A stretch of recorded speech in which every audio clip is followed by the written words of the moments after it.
Hello guys, I'm back, and here we are for the DC catch-up. Let's kick this thing off right away with DeathStroke issue 28. DeathStroke is going back to be the bad guy. Woohoo! Took long enough for them to wrap that Defiance stuff up. I'm sorry, Defiance was a cool idea, but they just executed it so poorly. It's like...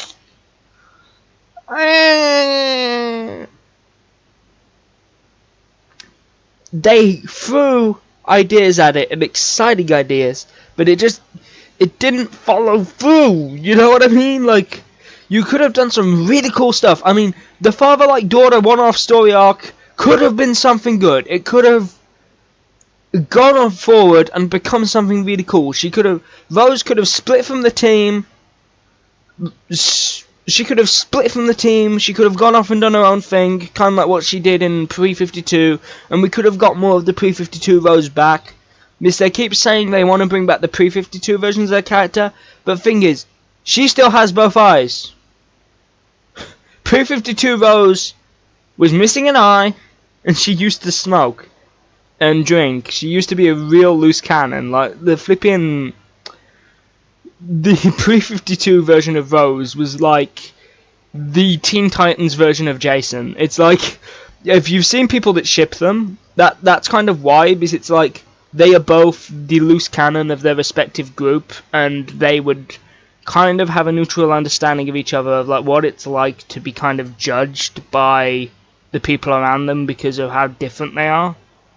And also, I get the feeling in a group like the Teen Titans, Rose would be just distrusted in general because she's Deathstroke's daughter. Slade has been a massive Teen Titans villain since Judas' contract. So yeah, like just having the daughter of the guy that swore vengeance on your team, I'd be looking over my shoulder all the time. Like, is she trying to stab me in the back or what? Like, you know, I wouldn't trust her. I'm just saying, you know, if that was a situation you put me in, if I was a superhero and I was on a team, say if I was Tim Drake, because he was the leader of the Titans at that point, say if I was the leader of that team and I had the selection I had, I'd be like, Rose would be the biggest concern, because it would be like, Deathstroke swore vengeance on the Titans. Okay, maybe not this section, maybe not this group of Titans, but Rose, she's still the daughter of that guy. Can I trust her? I mean, she used to be a mercenary. She kills people for money. Does that mean loyalty's not a thing with her? Is she, if someone paid them enough, if someone paid her enough, would she turn on the team? Like, you know, it's like, that would constantly be in the back of my mind. If I was like Tim in that situation, it'd be like, can I trust this person? Oh, she seems to be somewhat trustworthy. Okay,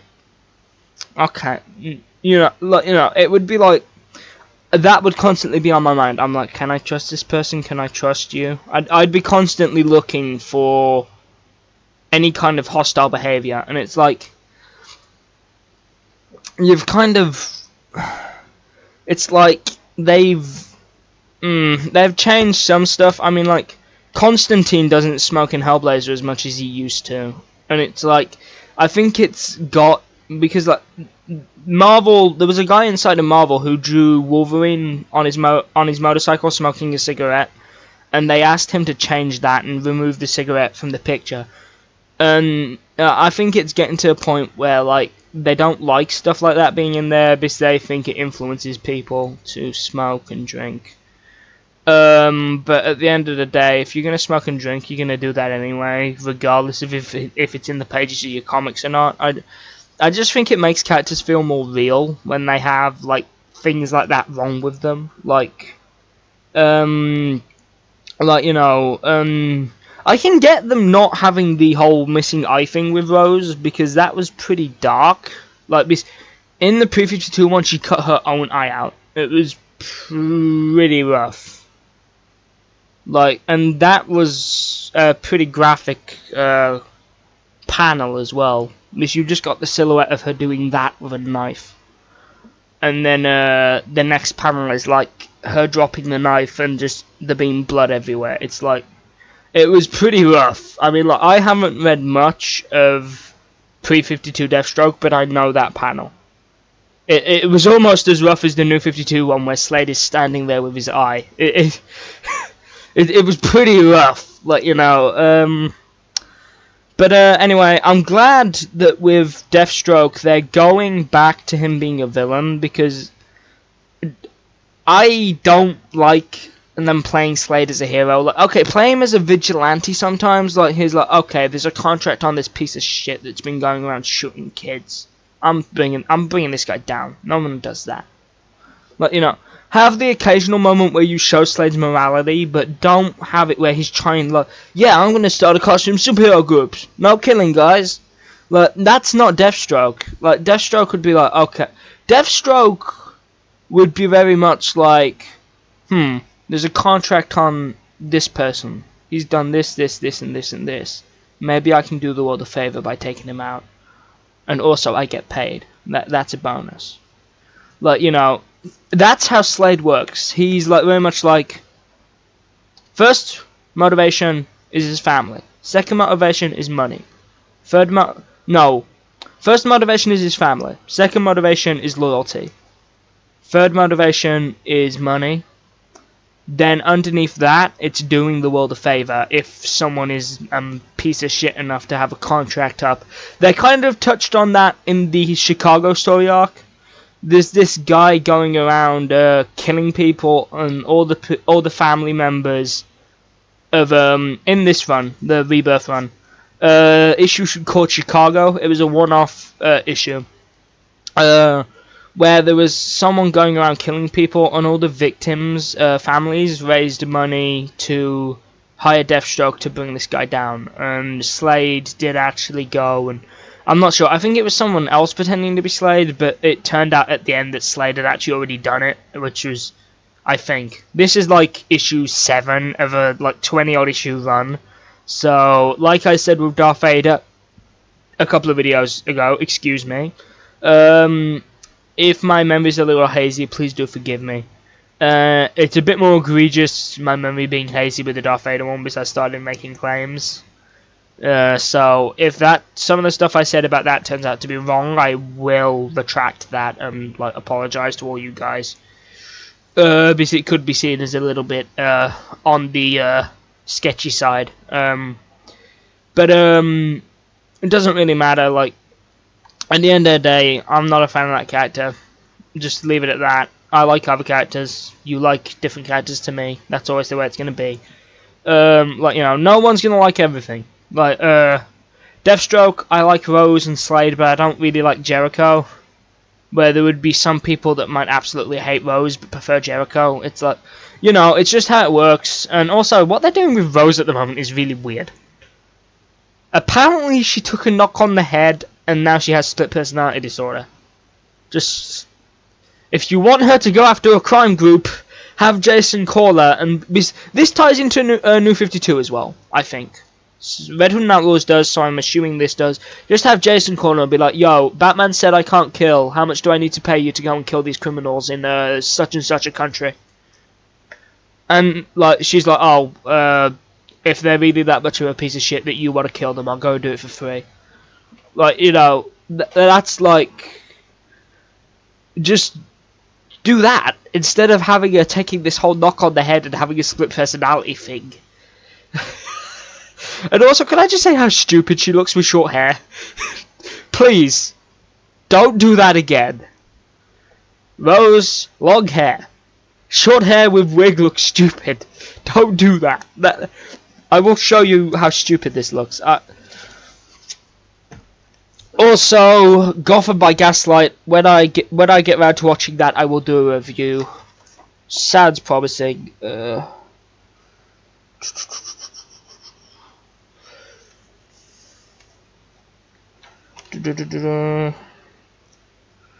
Oh, and also, yeah, he fights the new Superman in this, and it's actually kind of funny. He says to him, hey kid, if you're gonna go fight the world's deadliest assassin, don't announce it on social media.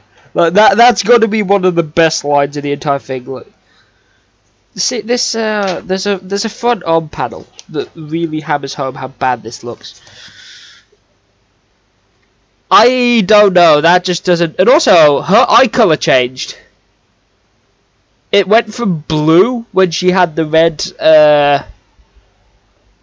wig on to being brown. No, they were silvery blue actually. I think that's just a lining on the panel when I looked at that. But they're kind of and they're also kind of implying that she killed his brother's fiance. You know, Jericho, they're kind of implying she killed her brother's fiance. The characterization of Rose in this series just went from here to here.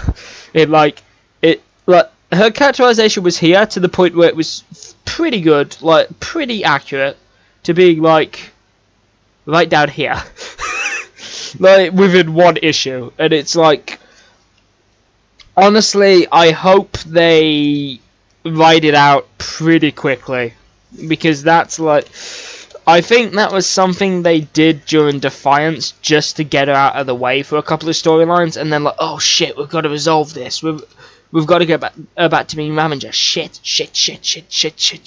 What do we do? Like, you know, I think that's pretty much what that was.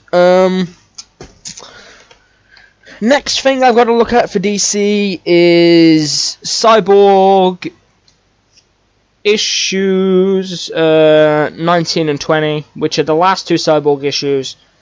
And this was my first encounter with the new DC Rebirth logos. I had a hard time finding these.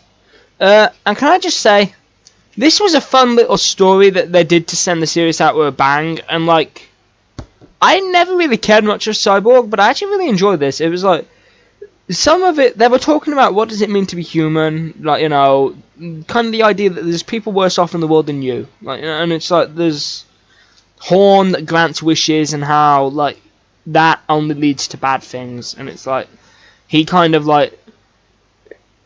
learns a lesson, then he reverts it back to how it used to be. He's learnt the lesson, doesn't make the same mistakes. Okay, so it's just a good old-fashioned superhero story. There's nothing much to say about Cyborg. The art is decent. I'm not too sure if I like the Cyborg design, but yeah, you know. That's another hill there, and now on to the meat, the main course, which is Doomsday Clock 2 and 3.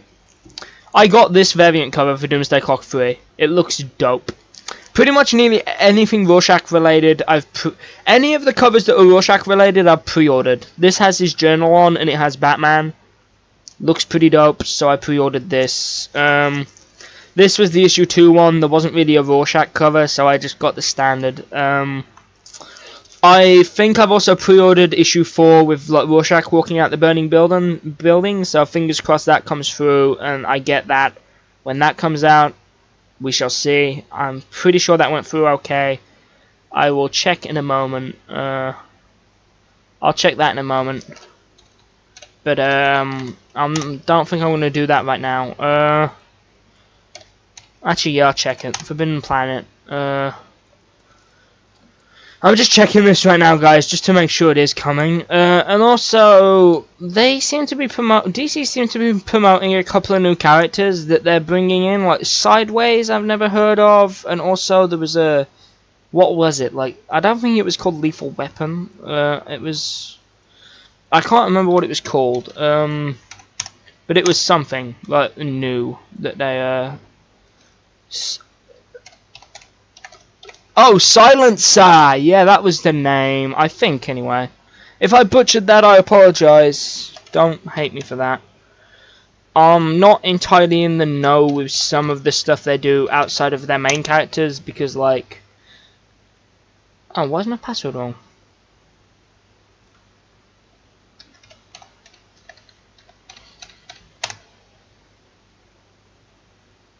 Okay, that worked.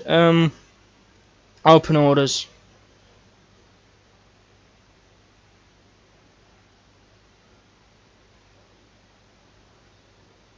Yeah, it's awaiting stock. But I think the money went through. I will check my bank off of camera, because I'm not checking my bank account details on camera. That would be a bit dodgy. But Doomsday Clock 2, we get a bit more introduction into what Mime and the basically Watchmen's version of Joker and Harley. We get a bit of a introduction as to their importance and what role they're going to play in the future. They are supposed to have some kind of thing to bring Dr. Manhattan back. They're supposed to like represent some kind of a moment where he was human. Like, he noticed this girl was pregnant, so he didn't kill her. But she was a criminal. Like, they were robbing a bank, he noticed she was pregnant, he didn't kill her. So it's supposed to... I think it's supposed to, like, they're trying to do, like... You know how Laurie kind of kept him grounded in the original Watchmen, kept him human? They're hoping and praying that this random criminal will, like, bring him back a bit. Like, oh... I remember you. I didn't kill you. Yeah. Okay.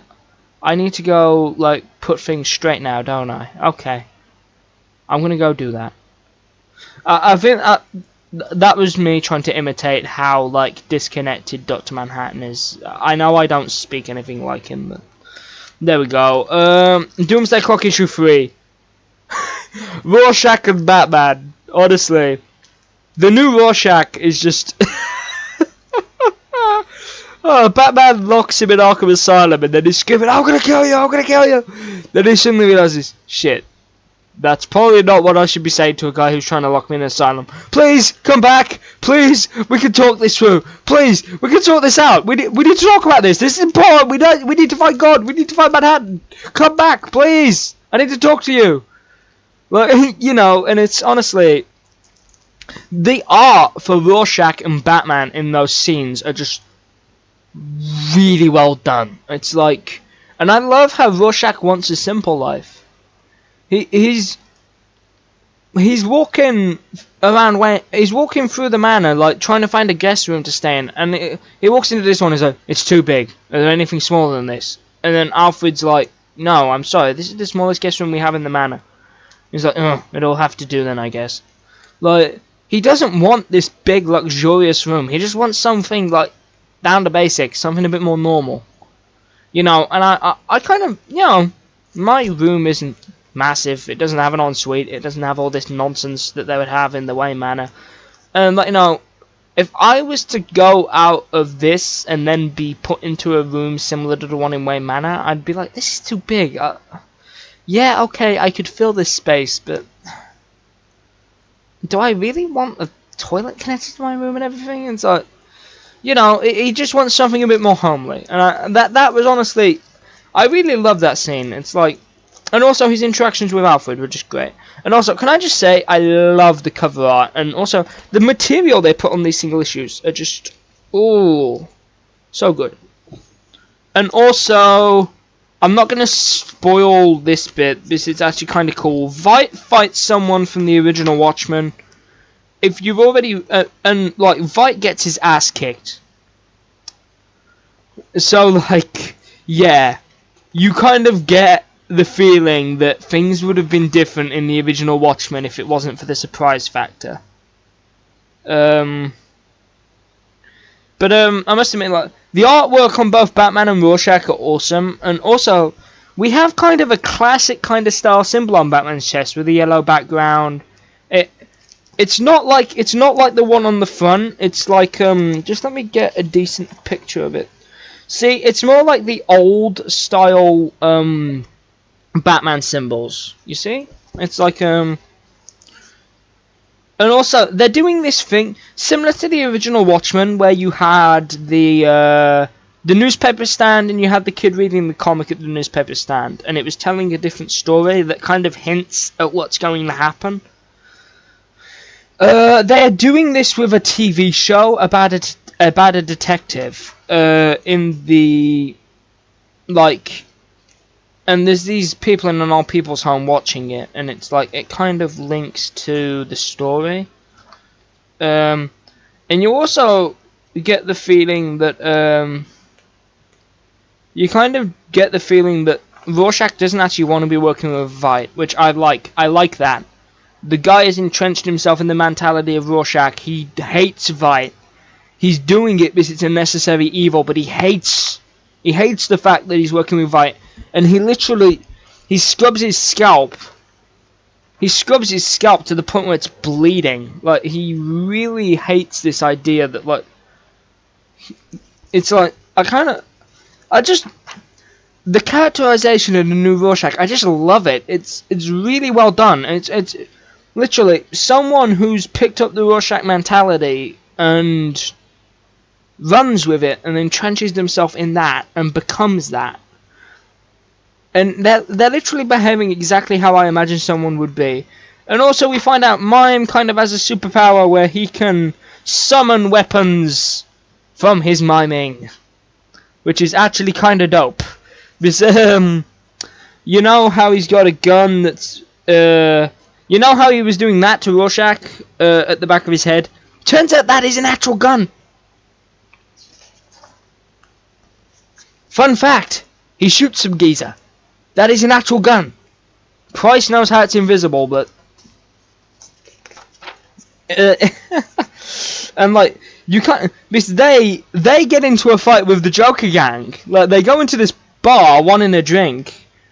And like, they're all like, you can't come in here. What do you think you're coming in here like in the Joker's turf for like this? Like, dressed like that? Who the hell do you think you are? And then they're like, Joker? Who's Joker? And they're like, are you kidding me? Let's teach you some manners. And then like, they go to beat him up, and they kick all their asses, and then they're just sat there drinking some whiskey, and then they're like, that was fun. Let's go find out about this Joker. Like, you know, so it kind of explains why one of the alternate covers for issue 4 has Joker on it. And also we get a bit more backstory about the old Rorschach. And then we get the scene where they take him to Arkham Asylum. And it's like, honestly, this is incredibly well drawn. This is what I love about Rorschach in modern comics. He's so well drawn. And like, just this panel here. We're all crazy here. No, we're all mad here, it says, sorry. My bad, I misread that. And then you've got stuff like the old Watchmen, where it's like you've got a newspaper article about that movie in the here, and you had websites about conspiracy theories about superheroes in the last one and that, and it's like, it just, for me, it captures what a sequel to The Watchmen should be, and it's like, I'm really pumped for the next issue. I'm gonna buy that, and it's like, I'm gonna like really enjoy that. I'm not gonna lie, I will love that issue when that comes out. It's like, just jeez Louise, man. It's like, honestly, I've been loving Doomsday Clock so far. Like, the first issue started off slow, it set up, second issue set up, third issue spiked, and it's actually really getting me interested now. And I want to learn more about this new Rorschach. It's really well written, and honestly, guys, if you don't read comics, or let's say if you were holding out on Doomsday Clock because you're like, oh, it'll never be as good as Alan Moore's work, get that idea out of your head, go and buy this thing.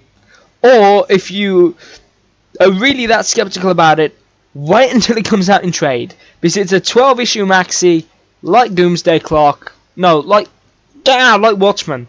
So it will literally come out like Watchmen as a book wedge at some point. Go and buy that if you haven't bought the issues already, or like, you know, we're still on 3 of 12. It's not too late. You can catch up on the issues. All 3 are still available to buy at my local Forbidden Planet. They have them on the recent bookshelf at the bottom. So, yeah, the way it works, next time I go into Forbidden Planet, I will ask if I can do a video kind of explaining how it works there, and I will show you kind of around the shop where I go to buy my comics. Only if they let me, though. Because some businesses can be a bit funny about you walking around with phones and stuff. So I will ask first, if they don't mind. Or I don't know, maybe I'll just do it. But I'd definitely like to show you Nostalgic Comics next time I'm in Birmingham, going up to Nostalgic Comics or Geek Retreat. Because they're 2 places I actually really like in Birmingham. But anyway, guys, that's about it for this Carnage update. The next issue is going to be that video. The next not issue. The next video is going to be about that stuff I talked about with Rose when I was talking about Doomsday. When I was talking about DeathStroke, when I kind of said like I didn't realize at first some of the stuff about a character, but I kind of did slowly. But also, if the lighting's out of whack with this recording software, I'm sorry, I had to adjust it because you could barely see me. It was like pitch black. My webcam isn't the best in the world. So, yeah, I've recorded these in a batch, but I will see you in the next one. I hope you all enjoyed. Have a nice day wherever you are. Hope, if you're off school, I hope you're enjoying the half term. And I will see you all in the next one. Have a good one, everyone.